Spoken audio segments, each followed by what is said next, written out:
Panalangin para sa paparating na bagyo sa ngalan ng Ama, ng Anak, ng Espiritu Santo. Amen. Makapangyarihang Diyos na lumikha ng langit at lupa, kami po ay tumatawag sa inyo at humihingi ng tulong. Panginoon, ilayo niyo po kami sa lahat ng kapahamakan, lalong-lalo na ang mga lugar na daraanan ng napakalakas na bagyo. Panginoon, kami po ay tumatawag sa iyong mahabaging puso na tulungan niyo po kami, kanlungan niyo po kami ng iyong pagmamahal. Nanawa po, Panginoon, ay tumigil na at hindi na matuloy itong napakalakas na bagyo na maaring makapinsala ng maraming tao.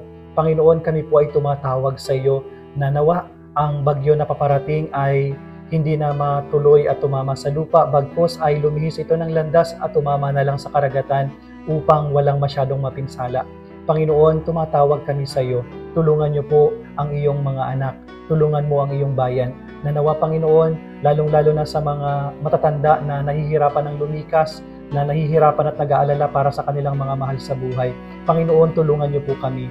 Kami na tumatawag sa iyo, humihiling ng buong kababaang loob. Kami po ay nagsusumamo sa iyong kapangyarihan na kami ay iyong tulungan at ingatan.